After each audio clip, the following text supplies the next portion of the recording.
Hi, and welcome back to the Whiskey Rocks podcast. My name is Joel, and I'm here with my best friend Chris. Hey there. Hey, Chris, how's it going? It's going great. It's a Yeah, wonderful Friday. Friday, and we have a Mm, special guest today. We do have a special guest on the show. We have Logan Welk with us out of Blue Note. Logan, thanks for being here. Absolutely. Thanks for having me. Like I said, it's a And great Logan, Friday. it's a great Friday, It right? is a great Anytime you Friday. can sit around talking whiskey and music with some people, I find that is a great way to end the week. That's for sure. Yep, absolutely. So Logan, tell everyone a little bit about what you are, who you are out at Blue Note. Yep. So it's a loaded question. So now I'm the president, but 5 minutes Okay. ago I was just on the floor of the warehouse helping them install a big fan. So I guess it depends on what time of day it is. But yeah, it's definitely been an interesting uh, lifeline over the horse of the business, coming on as CFO, then COO, and then Yep. president over the last few years. Awesome journey over there. I mean, did you keep that COO title so that you could kind of still have your hands in the blend and still do tastings? Come on, be honest, Logan. It certainly doesn't hurt with that. I actually was joking. I'm not even sure what my title is anymore. One thing I was signing earlier today says CEO. Other things say COO. All I know is Right. president. So once you There you check the go. box on that one, it doesn't really matter.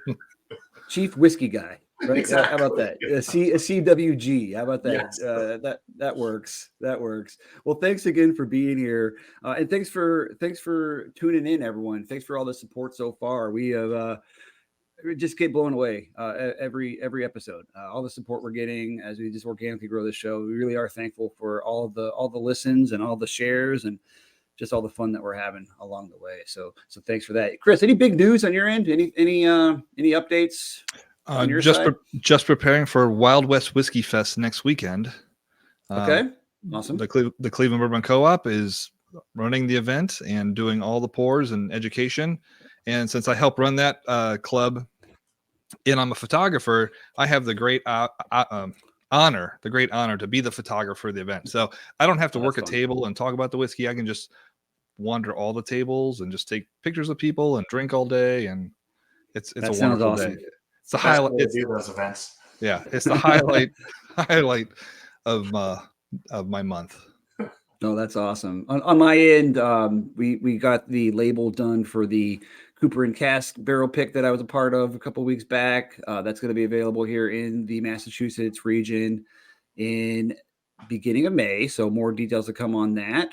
We have that Old Elk blending session that I'm going to be a part of here soon, which I'm really excited about. So more details to come around that. What about Blue Note? Any big events? Any big releases? Anything from a news standpoint?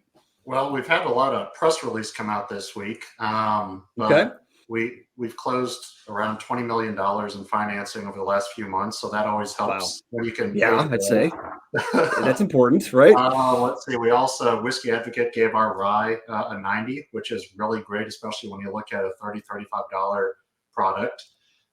We've just brought on a new VP of Sales, new CFO. Wow. So there's a lot going on. There's a lot going on.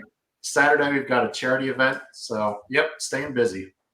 Well, that's good, and we'll make sure to link in the show notes right to your website so people can kind of catch up on all those press releases and events and happenings that are going on at Blue Note.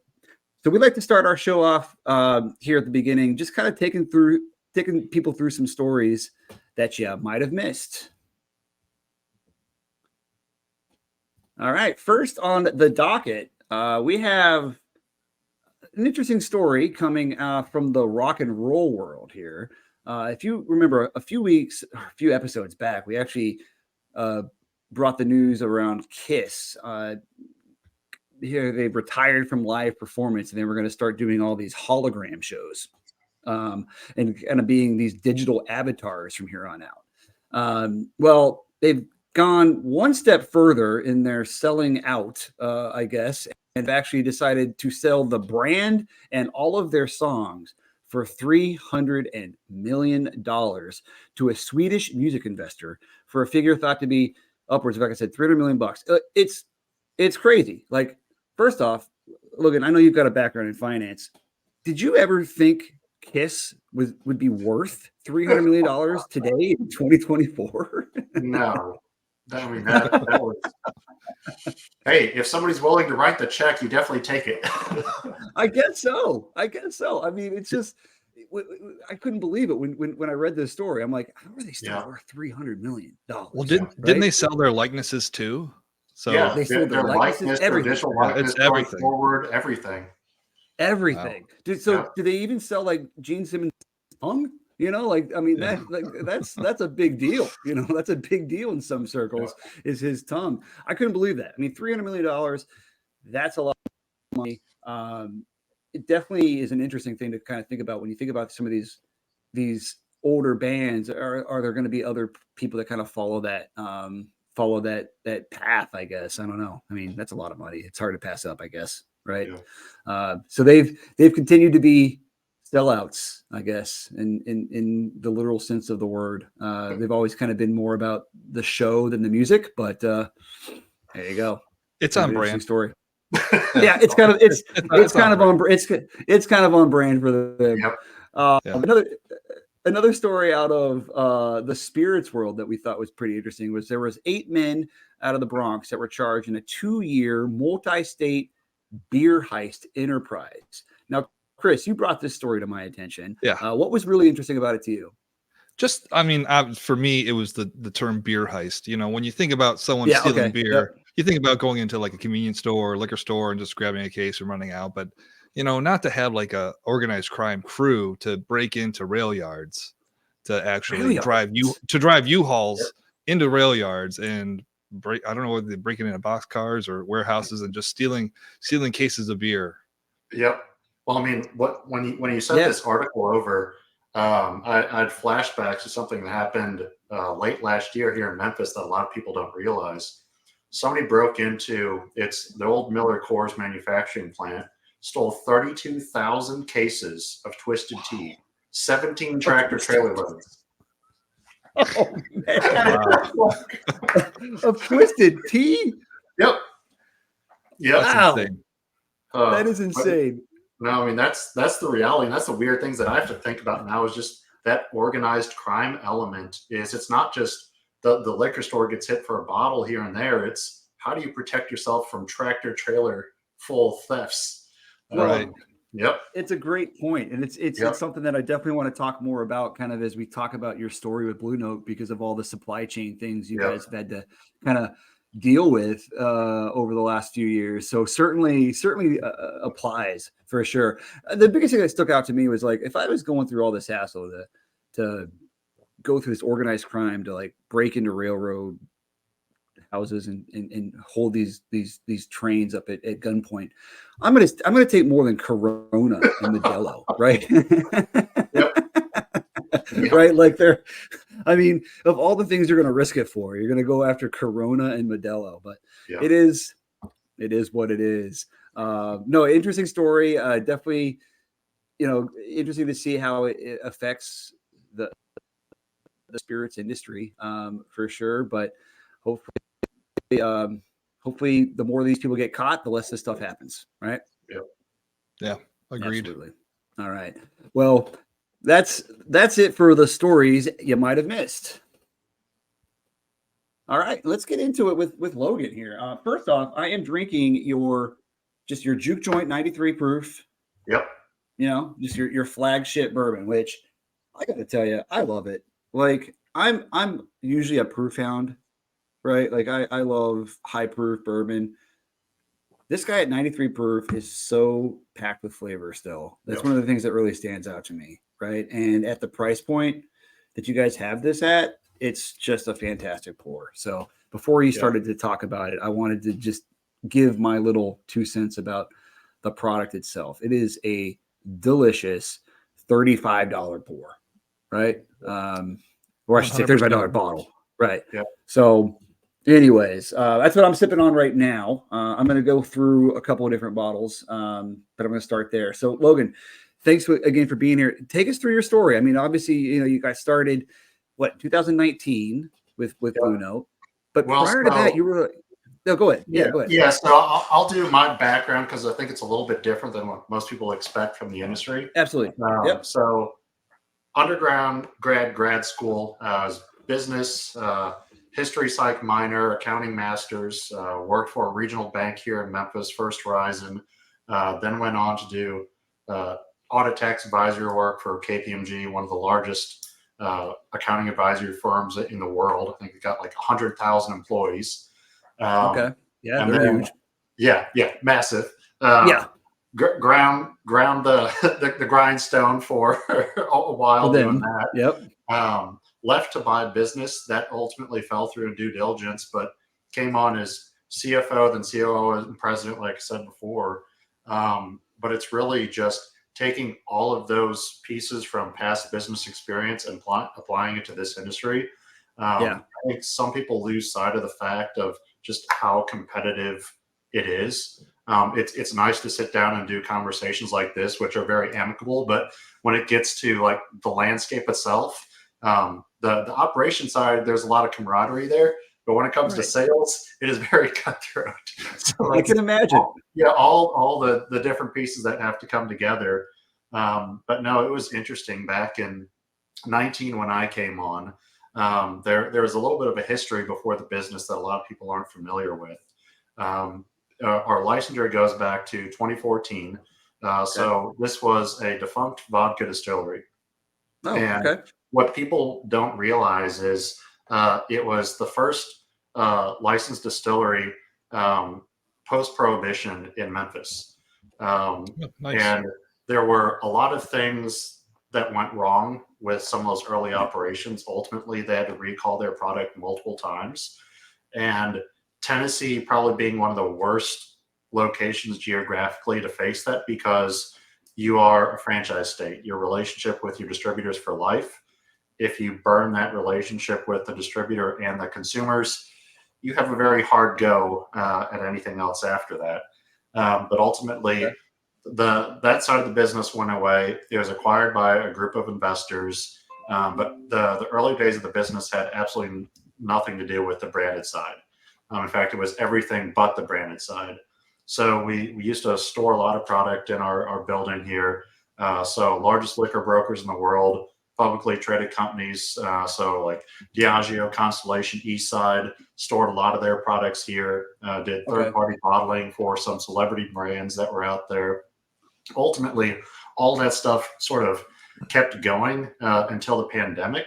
And the brand was sort of creeping up in the background, but it was never really the focus.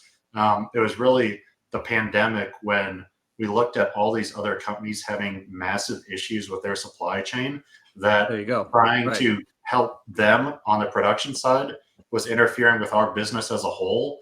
So ultimately, the decision was made to wind down the storage, the bottling operations, and focus exclusively on the branded side. But yeah, it was a crazy time looking back. The pandemic seems like ages ago, but we were one of very few brands that had zero supply chain interruptions. That's great. Wow.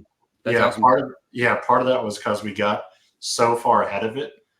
When it was January, February, when we started to hear rumors about it, we were making 7-figure purchases of glass. You avoided the glass shortage. Avoid the glass shortage, and stuff as simple as the little plastic seal that goes on the top. Yeah, right. That went from a couple of day lead time to 32 weeks overnight. Wow. And it's like that's amazing. You don't think about that stuff. No. And that was what was so frustrating is, okay, it was glass, stoppers, seals. Then it was as simple as the stock that your labels come on. Then it was the adhesive associated with the label. Then it was the simple stuff of the adhesive of the cardboard shippers that you use. So it's just like, which thing are you juggling today? But we managed to come through all of that pretty much unscathed, but we had to spend a lot of money on the front end to buy a lot in bulk. And I think the ones that were similar, getting ahead of it, went similar paths of they spent a lot of money to get ahead of it. Yeah. Well, I think your accounting background probably helped a lot there, right? Just kind of thinking ahead, forecasting, all of that. my wife actually got her start in public accounting as well, right? Okay. So she's a corporate controller these days.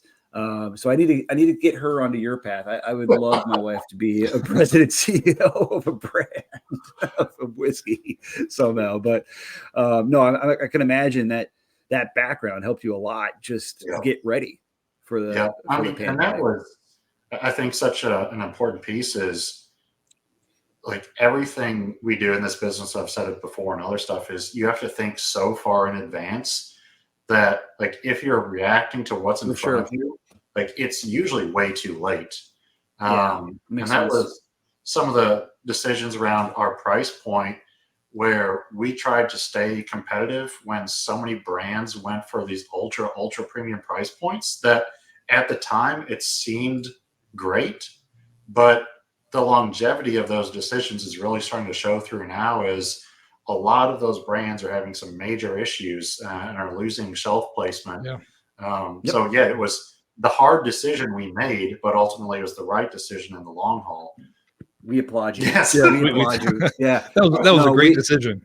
We are huge fans of like $1,500 bottles that are like quality bottles, right? Like that is one of the things about our show that we've always tried to bring to our listeners are these brands that you can get and that are accessible and aren't crazy high prices, but are still bringing great quality to you. So like I said, we applaud that decision. Thank you. Thank you very much for doing so. And a lot of that's with your through your relationships, right? Like through your relationships with Green River and the like, right? So take us through that a little bit. I mean, how did that evolve? So it's evolved a lot. So I can imagine they've evolved a little bit. They've evolved a lot, and we've been with them throughout the process. But yeah, I mean, our early conversations went back to 2017, first production runs in early 2018. And then with this latest news last year of, I would say, meaningfully expanding that relationship. I mean, just like throwing some dollars around, like the finished good volume that we're effectively producing at this point is approximately $1 billion worth of future revenue. Yeah, so it's a lot of inventory, and there was a lot of decision making that ultimately went into: is it Green River? Is it Bardstown? Is it any number of the other producers out there? Because we've produced with numerous other large contract distillers in the past. Products out of Tennessee, Indiana, Kentucky. We've sampled products from pretty much everybody that was out there producing. And ultimately, there was a lot of benefit with Green River, even before you get into like the history of, DSP Kentucky 10, like all of the benefits that go with that. It was looking at, Pyramid Vodka, which this was early on, distilled their own product. And all the issues they faced in Memphis with that. Did we want to go down that path? Ultimately, the decision was no. And a lot of the decision making is for reasons a lot of people don't think about. So Memphis would be a hard place to get a master distiller to come to when you have no brand. Like, just think about that. Totally. Also, West Tennessee is actually not a good place to set up a distillery because we have a lot of industries that are food driven, think like Tyson, things like that have massive market power over the grain in this area. So like if you are a distiller trying to maintain pricing, the food supplier is always going to win. Yeah, so of course they are. Yeah. That makes a lot of sense. Yeah. And then just looking at the volumes that we're doing up at Green River today, our production runs on a daily basis when they're running is around 400 barrels a day. A craft distillery to build to 400 barrel a day. Volume, it's hard. You're almost 100 million, north of $100 million capex project on day one. So it's like there are all those things. You know what the product tastes like. You have consistency. You have all the history that goes with it. You check the box on Kentucky for those that want to insist to be bourbon. It's got to come from Kentucky. Like all of those things really made that decision pretty easy for us. And that was just continuing to expand the relationship over time. Obviously, the Bardstown acquisition of Green River. We have some business connections through our board, which certainly I think benefited us in that transition. But we went from a big client of Green River in the past to now a very large client of the combined Bardstown and Green River. So we're awesome. very happy with that relationship. And even just the simple stuff around cooperage, if we were a craft distiller trying to do it on our own, trying to run a couple of barrels a day or even a couple hundred barrels a day or 1,000 barrels a year, you don't have cooperage. Or if you do have cooperage, it's not from cooperage from a trusted source that's been around for a while. And that's where Bardstown Green River, buying 250,000 barrels a year, like they have access to supply where you're going to have what you need. Right. And both those places are fantastic distilleries. Yeah. Oh, absolutely. I haven't been out to Green River, but the stuff that they're producing is just something special. Yeah. It's just something special. We were just up there. I guess that was a week ago, meeting with some of their team, and it is really neat to see just the difference between the Bardstown site and the Green River site, because they are vastly different. But just seeing that new school approach of Bardstown and the very old school approach at Green River, but then the Bardstown Green River sharing information between those entities, really streamlining their efficiency, getting the equipment and processes where they need to be. It's been very interesting to see those changes over the last year or so. That's cool. I can imagine. That's cool. Yeah. So obviously, putting a lot into that relationship, and you guys are doing a lot of expansions there in Memphis. You want to take us through that a little bit? Talk to us about what your kind of renovations and expansion plans are. Yeah. Well, the early renovations that a lot of people don't know about is small stuff is this office and our entire upstairs where everybody works. Did all that stuff during the pandemic. So I was the one doing all that. So pretty dirty times. But the original site was 29,000 square feet, which is our 802 Royal site in Memphis. And then just down the street, we're picking up another 80,000 square feet. And what's kind of cool about that is it's Pepsi's old bottling plant in Memphis. So the inside of it was already painted blue. So that worked out pretty well. That worked out pretty well. Right. Yep. But we're now at 110,000 square feet production storage space here in Memphis. That'll probably last us until some point in 2025, and then we'll be expanding beyond that. Wow, good for you guys. Cool. So how many barrels are you storing then? Like what's that? At the 802 Royal site, we have a 10,000 square foot block that we dedicate to barrels right now. So there's around 5,000 in that. Once 706 comes online, we'll be right at 30,000 barrels, and then we'll jump pretty meaningfully up from there going forward. Wow, that's awesome. Congrats. I mean, I know some of this I mean, you guys got double gold on your juke joint bourbon, and then what I'm drinking now, which is the Crossroads. That had to be that double gold at the San Francisco Spirits competition, folks, too. So like we're talking the premier spirits competition in the world, right? So congrats, first off. But like that had to be huge for you guys. Like that had to it certainly does hurt things. Yeah. No, and I think what was really interesting about that is we did double golds back to back, 22 and 23. So it's not that you just submitted one random bottle and it turned out okay. It's different batches, completely different production timing. And to have that consistency from San Francisco, because we all know there's 3,000 awards you can submit to out there. Right. Half of them you could create yourself and award yourself. But yes.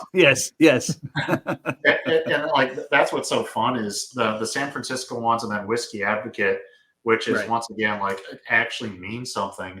When we got number 7 whiskey in the world, it was literally our marketing manager going down to the production line. A day a request came in, grabbed the bottle off the production line, and that's what went into Whiskey Advocate.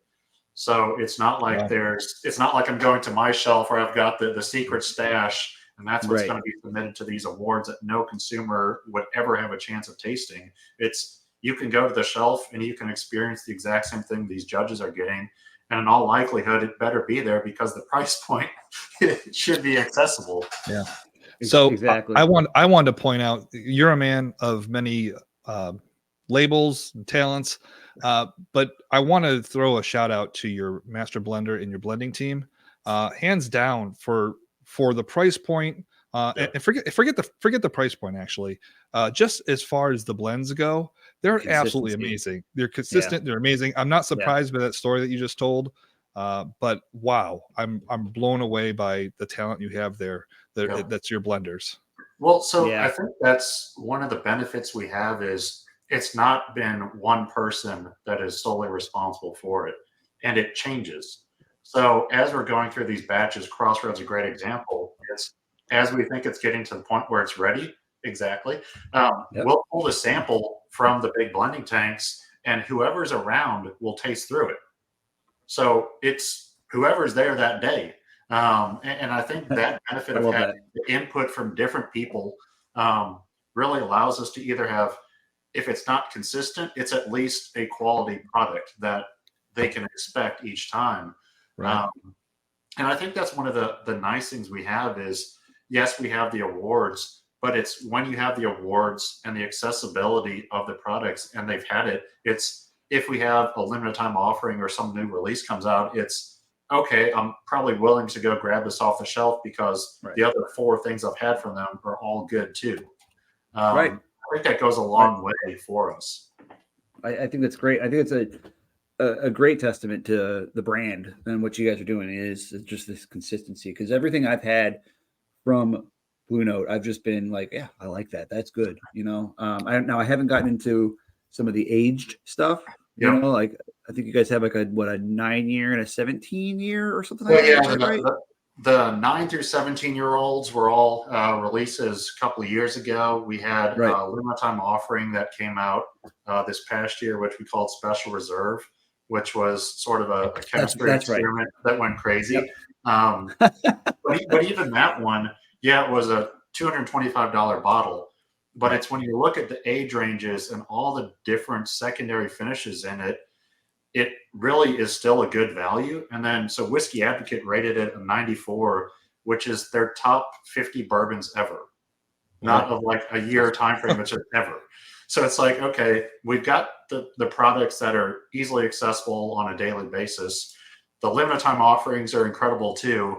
And it's just nice to actually show the blending, the finishing, all those different pieces we can pull together with some consistency, no matter how crazy the back labels may look. Yeah. I was lucky enough to get a couple bottles of the Juke Joint uncut, unfiltered from the Rickhouse collapse. And that was my first introduction to the brand, and it was delicious whiskey. So, and since then, everything I've tasted has just been amazing. Those were called the Survivor bottles, right? Is there any plans to actually knock over Rickhouse in the future, just to have more of that? Does that make financial sense? So I'm not planning on copying that one anytime soon, but it is funny. It was a couple of years ago. I was up at Green River talking to their old master distiller, and we were talking about that process. And it was ultimately, I think we walked away from it where it wasn't just the elements that people are familiar with. Like you've had the tornado where the roof is ripped off. So you've got the sunlight, the rain, weather. Okay. There's numerous instances where brands have had something like that, but it was really the force involved in what those barrels went through where I think the actual change was. So that was a 20,000 barrel Rickhouse, so around 10 million pounds. And this is where, yes, there's marketing and most things brand related, but some of this is literally just physics. If you've got 10 million pounds falling, like the force multiples of that is crazy to think about. Oh yeah, totally. And what that does to a barrel, the exterior is mangled. Some of them are pressed into squares, but it breaks off so much of that number 4 char that the interaction inside is a very different barrel from what you're used to seeing from just a number 4. So you've got the benefit of a number 4, but you've stripped off so much of that char that you have so much more direct oak interaction. And like what I was talking about is I'm trying to find a cooper that'll do a number 4 char and scrape the inside of the barrels. And it's effectively, you're looking at a toast char combination at that point, but really something to replicate the effect of what happened. So far, I what haven't found happened. anybody that does that, but it was kind of crazy to see when we started to dump those barrels for the first time, and the char just immediately clogs those particulate filters. Oh, I can imagine. Yep. I can imagine for sure.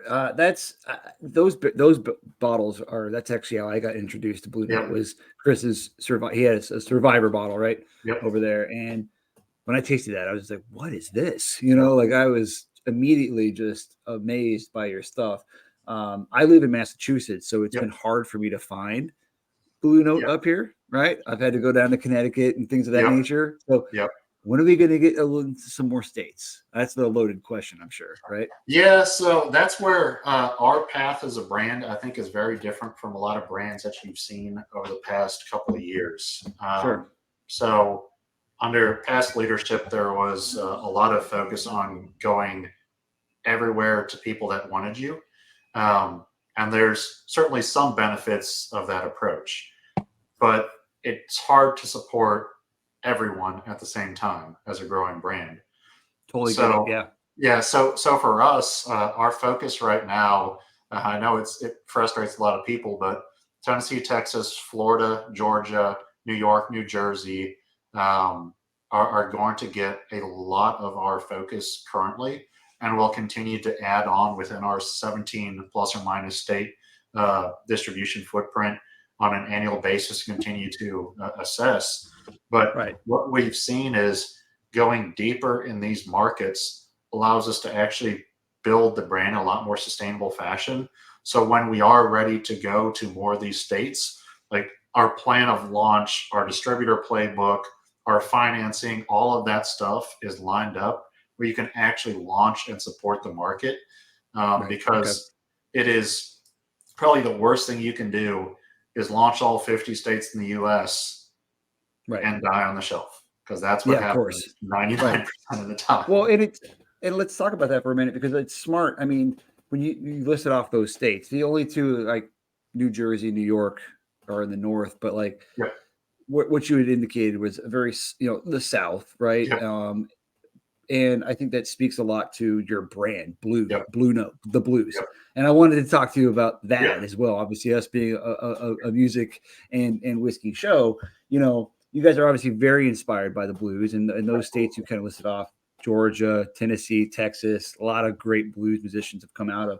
I understand you're a big Stevie Ray Vaughan fan. Is that all right? So, when did you get into the blues? What kind of inspired?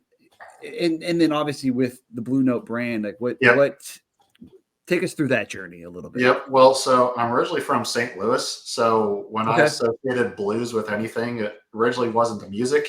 It was St. Louis Blues hockey team. St. Louis Blues, the hockey team. Right. Yeah, totally. Yeah. Yep. But then when I came to Memphis, that would have been 2006. Being in this city, there's no getting away from the fact that blues and music is ingrained in absolutely everything you hear, see, or do. Oh, absolutely. Yeah. And it's just going to undergrad, grad school, working here, all of that, like just being surrounded by it. And even this morning driving in, I was thinking about blues music as a category. And like once you get the understanding that it was foundational to so many different music elements that are around today, like even with that understanding, there's a lot of people that either like or hate certain categories of music. But even if you don't seek out blues music, but you hear it, you're probably not the person that's going to go turn it off. Like I found that as like pretty interesting. Of if you're in a bar and the blues music is playing, you're still going to be sitting there listening and enjoying yourself. Whereas some people will be like, oh, if there's country music playing, they're angry and they're walking out, or whatever genre it is. And I think so much of it is those underlying notes, themes, they resonate into what people are used to either experiencing day to day or listen to in other formats of music today. But no, it's I think it's, if we were in any other location trying to tie to the blues or make some sort of connection there would be a real stretch. Right. And that's where there's ultimately so many things that have to come together for a brand to make sense. And it's bourbon and whiskey. Well, Tennessee, Kentucky, you sort of check the box geographically. Yep. Yes, it can Yep. come from anywhere, but the two Right. core states, you check the box. You're good there. And then Right. it's your home city tied to something that is extremely authentic and has totally. a long history, not always a good history, but a long history tied to something that I think a lot of brands are focused on stories that a lot of people don't necessarily resonate with, whereas Sure. music is one that most people do. So I think there are a lot absolutely. of really good decisions made around pulling that stuff together. No, it makes sense. That's kind of the point of our show. We Yeah. see that like music and whiskey are things that bring people together a lot of the time that are better shared with other people. So I thought it was really smart. One of the things I love about your brand is that, right? Like you guys are so tied to this blues. I mean, I'm drinking the Blue Note now, right? The uncut, unfiltered, Yep. which is my favorite bottle of yours, by the way. This was a store pick out of actually Oklahoma. What proof was that one? This one is 125.6. Okay. Right. What's the highest proof you guys did? Do you know offhand? So what that we've was? had some last year up to around 129 proof. Okay. Yep. Yeah, so 116, 129 off that 120, 120.1 entry proof is where a lot of them have come out. That's awesome. Well, Chris, what do you have back at your place? Didn't you Well, have a? I have the rye and the crossroads and the juke joint, and this is the survivor barrel. Yeah. At 121. What's that one at? 121. All right. So 121. Yeah. Mine's bigger than yours. Yeah. Mine survived a rickhouse collapse. All right, fine. You win. That's one thing a lot of people don't actually truly understand is the rickhouse collapse barrels went into a lot of our products for the last few years. So it went into the juke, it went into the crossroads, it went into the single barrels, because we have thousands of barrels that fortunately or unfortunately were part of that. And I think if we would have had a lot more forethought back then, we would have held more than back and come up with some crazy story and market it and had your $1,000 bottles. But back then it was, we've got these barrels, we need to sell stuff, and it just kind of went out to the market. No, I think it's a great story because, it's at the beginning of the brand, more or less. And when you christen a ship, you break a bottle over the bow. And this was like christening the brand with a whole rickhouse. We broke it pretty good. Yeah. I love it though. Why not just, it's not just the bottle. It's all the barrels. You couldn't pay for that sort of marketing or story. Well, like you. What was so crazy was the morning that it happened. So we saw the news break about that there's this rickhouse collapse, and it was okay. I wonder if we're involved.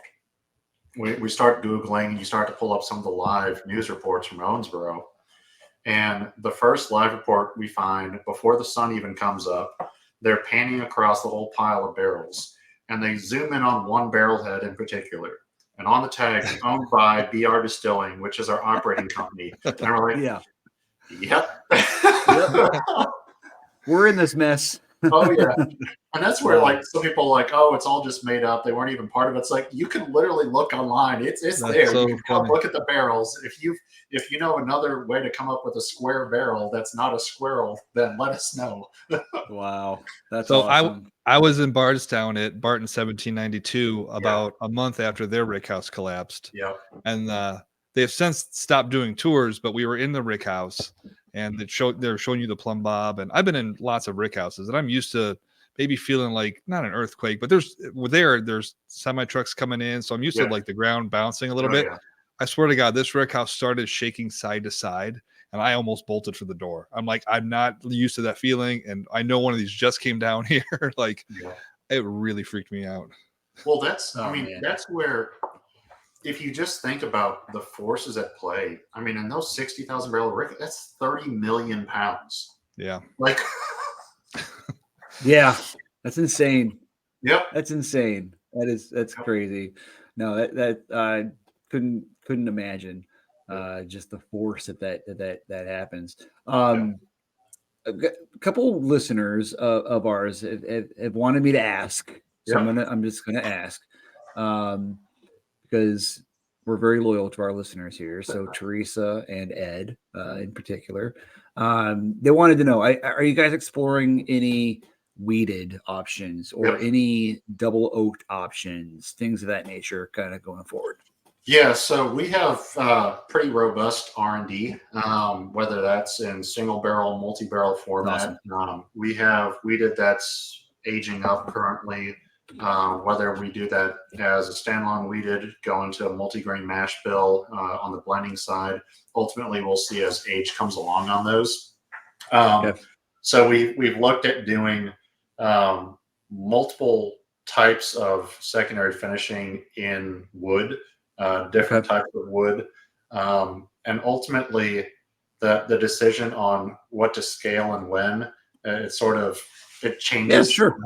Right. But I get it. you know, all of those different things are certainly in play. Okay. That makes sense. Very cool. Question along those lines that I've had, and I always like to ask folks that are doing the sourcing. Are you guys buying new make, or are you buying like spot in time type barrels?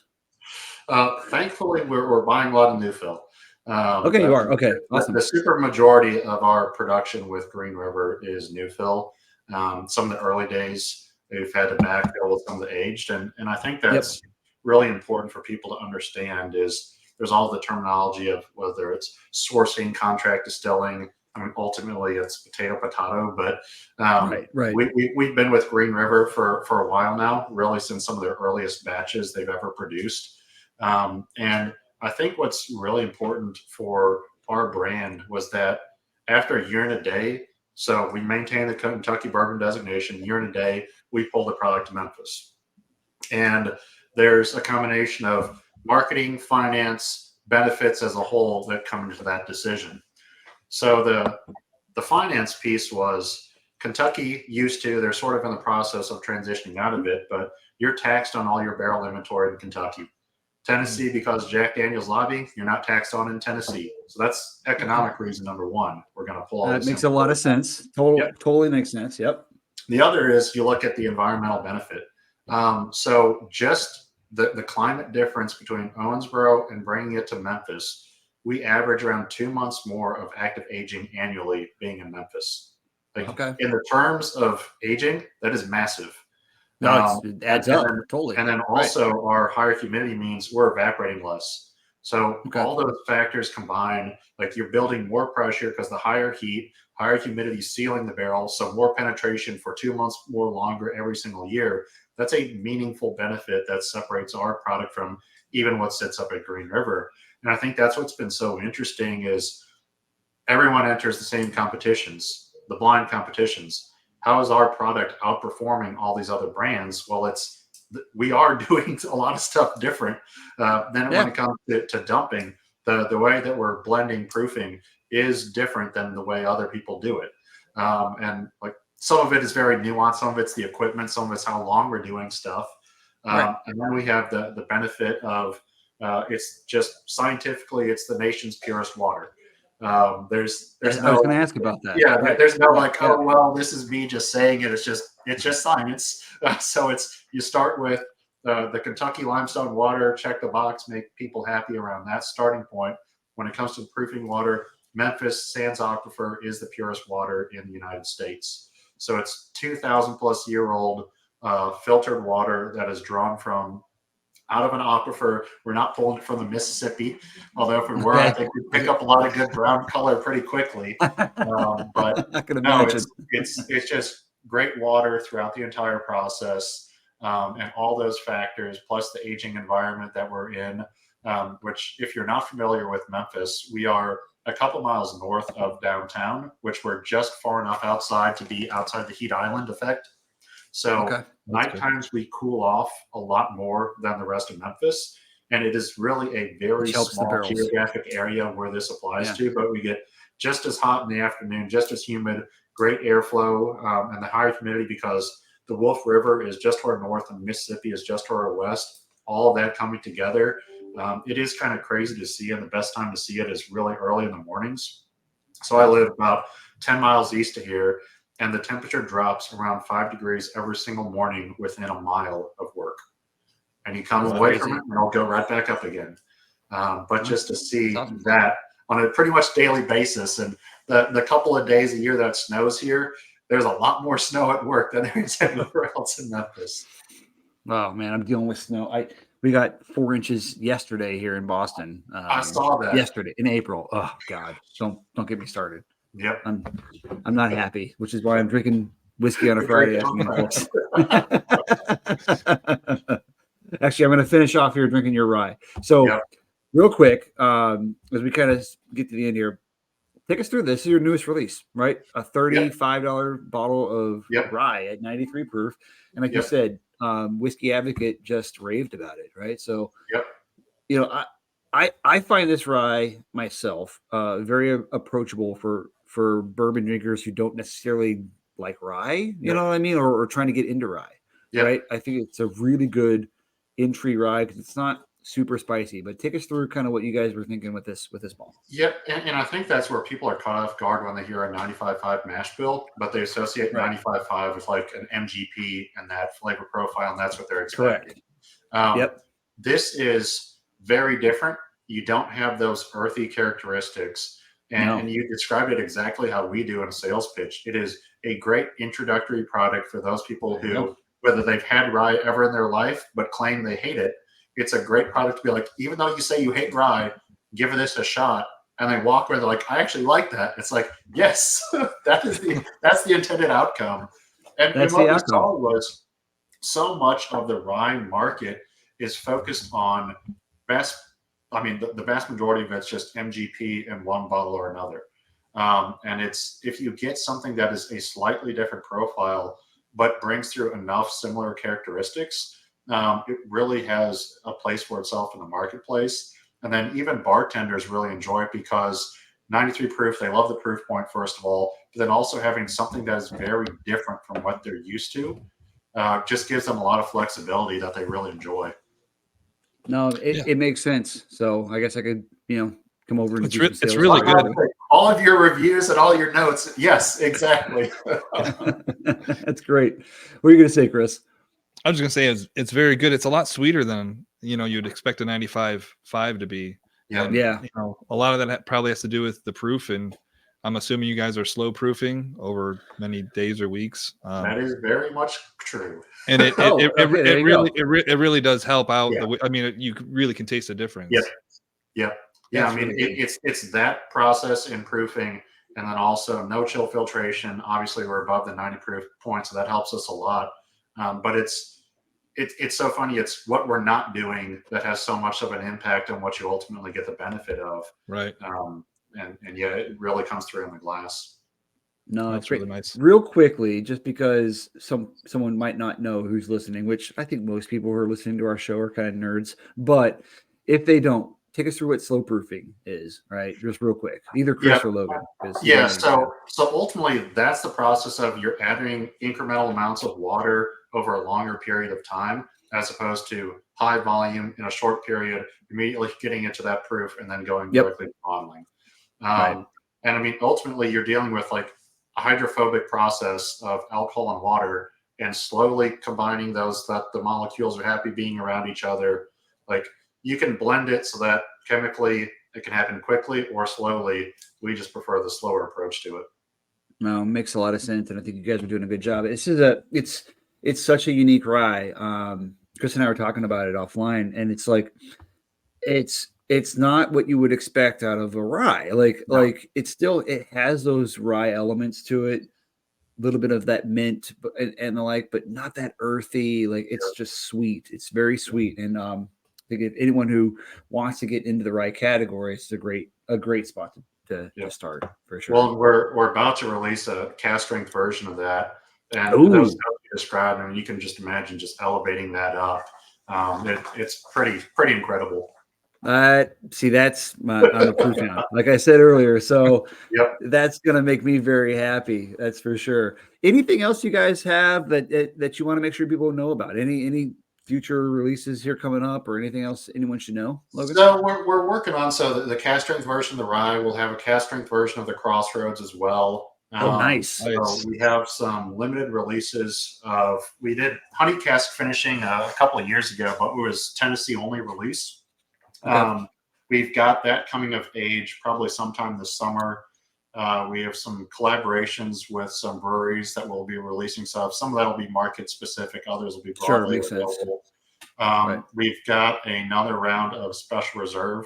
So some of those original elements will come through, basically with stuff people have never seen before as well. Cool. So that's the product piece. But from a business standpoint, it's going to be building out the sales team, the marketing, continuing to focus on some of those fundamentals, making sure we're still continuing to raise money. Appreciate all of our current investors for their support, and I bet keep the business rolling on a daily basis so we can keep the product flowing to you guys and the consumers. Yeah, we love it. You're in the right spot to do that too, especially with your price point and everything that's happening in the industry currently. You're set up for success for many years to come. And your product is amazing. Like like I said, you guys have a great product at a great price. And I would recommend to all our listeners to go out and find a bottle or multiple bottles of Blue Note and pick them up and enjoy them.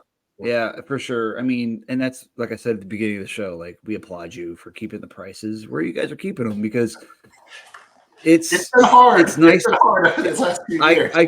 I can imagine, Logan, right. But and you're competing with the big six, so you're competing with the big brands. But that's how they win.